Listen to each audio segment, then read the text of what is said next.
Our guest tonight is Carol Law. She's one of a kind and she's so PE.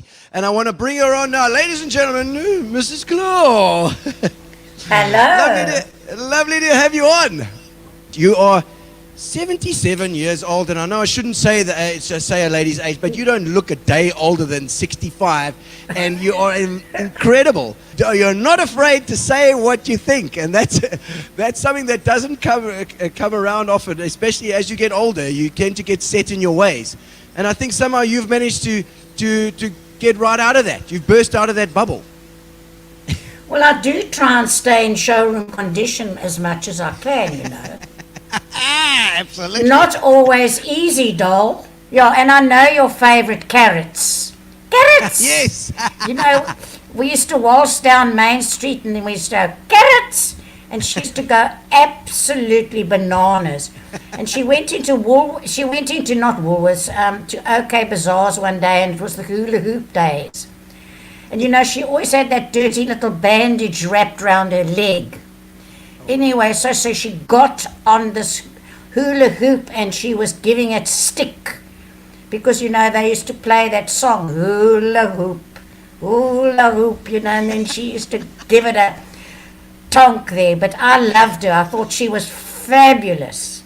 And she was actually quite an interesting person, you know, that she could tell your fortune. And one day she and I met at Happy Valley. And she told me that I would go across the waters and I would meet a man and his name would have a P and a B in it and I would marry him. And guess what? I went across the waters and I married Peter Bishop. Was that a fluke or what? No, that's carrots. Then she knew her stuff, obviously. She knew her stuff, I'm telling you. Yeah. And that's interesting. I've heard a lot about carrots. No, you missed out there. And I mean, she had that gorgeous red hair. And she had this daughter called Hazel. And Hazel had about 20 children.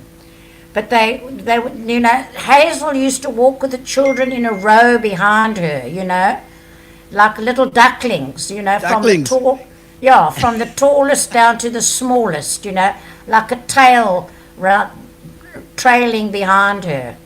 But she was a bit of a sourpuss. I wasn't mad about her. Well, Kathy Marsh says that Garrett used to swear at us. I think she used to swear at a lot of people. She used to say, I'll only say it later because I don't swear much. I'm sure you don't. Of course I don't. One of my favorite party nights was it was my farewell from PE at one time was leaving, and also my birthday at the same time. And I lived in Irvine Street at the time, in the house with the swimming pool and the tunnel, which I had actually put in myself. Oh, somebody spoke about that the other day. I didn't physically put it in, but I had it put in by Peter Skuman put that in. Because, you know, he did that at where Lamed is. That was his house. And when I saw it, I said, I have to have that. So he was building the pool, so he put the tunnel. It cost an extra 500 Rand to put the tunnel in. Fantastic. Those were the go days, from one room into the other. Yeah. No, you dived. The tunnel was in, the whole of the tunnel was in what used to be the toilet, which was going to be the sauna. And then you dived in that hole, and then you swam through the tunnel into the swimming pool outside. Wow. Now, to answer Brent's number 3 Irvine, it's still there. I went to see it the other day. Brent's question, we had this party, and I was working at the Elizabeth at the time. So for weeks before, the chefs were making the punch in these huge, big, the big rubbish bin that you put out with your black bag now, that size. Yes. They were in the fridge with all the fruit, you know, getting really very overripe, and all the liquor. Every so often we'd throw another few bottles of whatever in there. The punch. That was the pre-party thing. So the party went on for 3 days. There there was a mushroom cloud hanging over the house for 3 flippin' days. And what happened was we used to get the Elizabeth Combi would fetch the staff from the hotel, bring them to the party, then pick up the people from the party, take them back to work. So that was the shuttle for 3 days. Then I had to go into the north because it was apartheid days in those days, but we didn't bother about that. Yes. And then I went with my friend to the northern areas to her house to get some more liquor to throw in that bloody... God, by the end of that week, I think it was the Tuesday, I eventually woke up, I didn't go to sleep, but Brent, that was one of the parties. I don't know, there were a few others, but that one was one. He's got another question. If you were younger, would you consider Juju as another husband? My God, could I be so lucky? I'm his biggest fan. I love him. I know that. But we won't go there now because I don't want everybody to switch off. Oh, no, they won't switch off. I think they quite like that about you, Carol. I think it's the fact that you don't toe the line. What do you like about Juju? What do you like about Juju? Well, first of all, I love his sense of humor. Yes, He might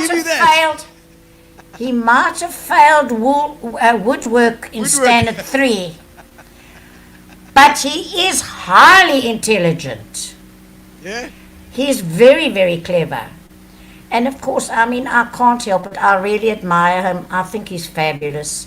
And until anyone proves me wrong, I'm carrying on thinking that. It's my brain. I can think what I like. Absolutely. But he is very pro the gogos too, hey? Yeah. He's very pro gogo. He's been Women's Day. He's been doing the whole thing for Women's Day and everything. That's been good. Nobody will, but I watched on YouTube. It was phenomenal. Because he's very, very pro-woman and anti-abuse of women and children. And, and I believe him because if he was guilty of anything, because, he did accuse Cyril of beating his previous wife, that. Oh, yes. On national television. Oh, he did. Yeah. Okay. So all I'm saying is, if the cap fits, wear it. Why hasn't he been accused of any of that yet? Yeah. You know what I'm saying? Fuck that. They must leave him alone. See, your voice becomes all soppy when you speak of Juju. It's love. Yeah. She'll choose him over me, and I've been her bestie for 20 years, says Elka. I'm not going to comment on that. You know what I mean? Where were the Jawls? Tell me where the Jawls were. There was Walmer Town Hall, which I see is now the place for the homeless. But anyway, in those days, we all had homes. We had a fabulous time at Walmer Town Hall.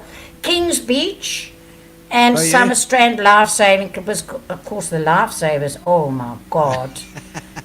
Some of them are still quite sexy, I might tell you. And then... you know what I didn't mention to you ever about Dodd's Farm? Oh, yes. It's just up the road here, Mrs. Claw. It's like literally... okay. Yeah. Dodd's Farm used to have a jaw. And then, of course, it was quite convenient because when you wanted to go and get off with somebody, you ran in the bush there, it wasn't like it's not so nice when you have to go in the sand, like at the beach. When and you get that salty crack. Is it better in the bulrushes then? Yeah. Sean Leslie says hello there. There we go. Is this the story? Hello, my darling, you sexy devil. He says you're PE's first cougar. I am. I was PE's first cougar. Nobody even knew what a cougar was. They thought I was a mummy as an Egyptian. Isn't she still a cougar? That's what John's saying over there. No, I've lost interest now, I can look, but, I can only imagine. No, John.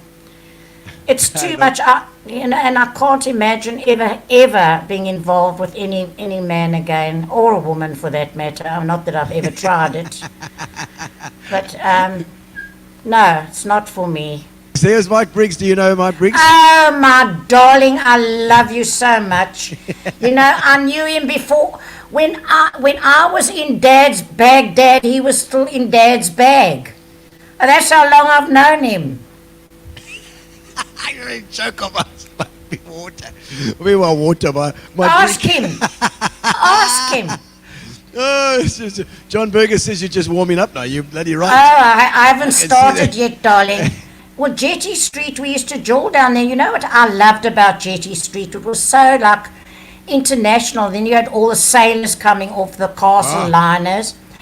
And you know, and then, yes, and then, you know, you had this specific group of girls in PE in those days called the Limey Jollers.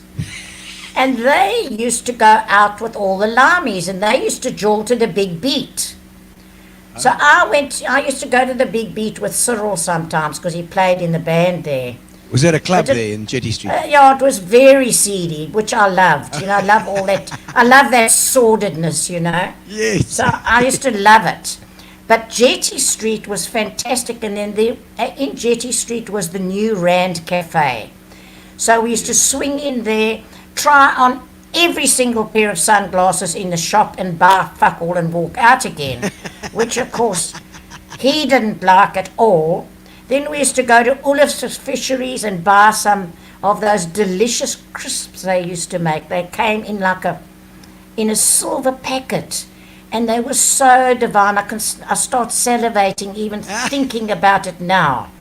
They were fabulous. Next to the Campanile was the Albany Hotel, just behind the Bioscope there. And Alfie and Harry lived there because their parents ran the hotel. Okay. So we used to jaw down there sometimes too. And then in Jetty Street was the Astra Bioscope, and upstairs was the new Metro Tea Lounge. Oh. But there was also a men's bar there. Oh. So Lemon Tree. Lemon Tree. Lemon Tree. Oh, Lemon Tree. Yeah, that's right. Oh, the furniture place. Oh, okay. Other side of the road. Yeah. So anyway, we used to go up.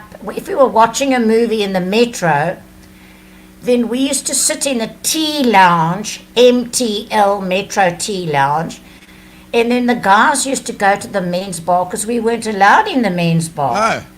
You know, it was men only. I'm sure you loved that. Can you Adam and Eve that? For God's sake. Exactly. Anyway, so guess what? They used to buy us a ginger square and bring it out, and then we used to drink it before the show. And you know, talking about the show, did you remember about that place, that Bioscope where the movie just ran on and on and on and on, and all the dirty old men used to go and sit and expose themselves in there. You got a free cold drink, and I think you might even got a biscuit. I'm not sure, but anyway, because we used to bunk out of school and go and watch the movie, because you could go in the middle and sit and watch till it gets to the middle again. And the light, I think the reason the lights were always half on was because of all of those dirty old men in there. Yes. I reckon probably paedophiles. We didn't know what a paedophile was in those days. Exactly. We know now. We know now. Lynn Damon's asking if you've been married before. You know I've been married 3 times, Lynn. Stop making shit now. So tell us about all the husbands then, Mrs. Claw. Well, there's one that's still alive. It's a bit dodgy, you know. Okay. I blocked him on Facebook, but who knows, you know. Yes, he could be watching. He could be one of my friends. Exactly. He lives in Port Alfred these days. Oh, I see. Suffice to say that I get bored very quickly. And also I'm a bit of a glutton for punishment. Oh, right. So took me 3 times to realize that it's not for me. Okay. And then I had the 2 toy boys, the one being Huey Hewlett. Oh, Huey Hewlett. Okay. Yeah, he was 13 years younger than me. He was a divine. Oh. He was a surfer. I loved him. But you know, it was more of a sexual thing than anything actually. I mean, didn't have much in common. And then came Mario. Mario lasted longer than any of them. He was around for 10 years. The chef. Mario the chef. Yeah, then I cut the ball and chain off his leg. I said, off you go, you free boy. So off he went, and that was the end of it, no more. Here we go. Jennifer's asking, which husband was your favorite? You know, the children used to always say who had the best dad. I don't want to say on live. So you Facebook, don't want to choose what I used to tell them. It's not pretty. It's not pretty. I can be very nasty. Oh dear. Oh dear. All right, we had so much fun stripping every Friday morning through the evening in Stanley Street. We did. You know, I mean, we used to love joining the strumpets because, you know, they were on another level. And reminded me about, you know, maybe that's what I would have done in the day had I thought of it. I mean, you know, I never thought of it. I mean, I was a bit of a strumpet, but it just didn't have that name. Talking of strumpets, did I tell you about Elise? No, tell us about Elise. You know, I used to love these kind of strange people, and Elise was very strange. She had this big black thing on her head. What you call it, the beehive. Yes. And then she used to shave her eyebrows and then paint them on up to her thing like this. And she was fascinating. I couldn't get over her. I used to watch her all the time, and I was very fond of her. Anyway, and she used to get absolutely drunk, and then she used to say, "Carol, I might be gerook, but I'm still society." I love all that commonness, you know, I love it. It's great. So, it's life, isn't it? Yeah, and you know, the Lanis can't stand any of that, you know. They get, Leon's, yes. She was. And she was beautiful. She really was. I mean, she was amazing. Yes, you were quite a looker yourself, you know, Mrs. Claw. Still are, you know. Ooh. Careful now. Careful, you know, you might get those hormones back on the route march. Watch out. Stand at attention, indeed. Oh, no. Thank God I've still got my marbles. Can you imagine? You've got more than your marbles. It's bad enough having my marbles. Can you imagine when I lose them? That's why I can't drink. It's not a pretty sight, you know. I'm difficult enough to control when I'm sober. Yes. Can you imagine? Say no more. Sharp as a razor, Mrs. Claw. Restaurants today that I love, which I still go to occasionally, is first of all Heritage Cafe, because it's in Central, and you know I live in Central, and I'm a Centralite, and I love Central, and fuck anyone that doesn't like it, because they don't know any better. You can keep your Mill Park Road, thank you very much, Mommy. Tell us what you love about Central, tell us. Well, you know, it's got an energy that doesn't exist in other places. And, you know, I work with energy, so I feel it. And I love the people. I love the mixture of people, you know. And especially where I live, like when you go, they all walk down the stairs to Govan and Becky. So I have long convos with all of them, you know. I mean, I call shit in the street all the time because, you know, I'm now in... The new carrots. The new carrots, because I'm now encouraging the criminals, because I give them the odd bloody bit of food or whatever, an orange or whatever. So, you know, I don't get on very well with most of my neighbours. They can't stand me. No. But you know what I told you? Anyone who doesn't like me, what did I say? Got no taste. What do you love about PE? I think it's the people, you know. I mean, when I had, when Rona came to visit me, which was in the early days. Yes, you got coronavirus. You know, I know, I heard about that. I didn't tell anyone at the time. Only the nearest and dearest knew. And they were worried because I said, just leave me alone. If I'm going to die, I'll die. If I get better, I'll get better. But Elkie was worried that only 50 people could go to the fucking funeral. I mean, hello. What does she think? We must get the stadium or what? Anyway, because I said all I want is they must just cremate me and give me my last blowjob and blow the ashes out to sea. That's probably the end of that. Blow them out to sea.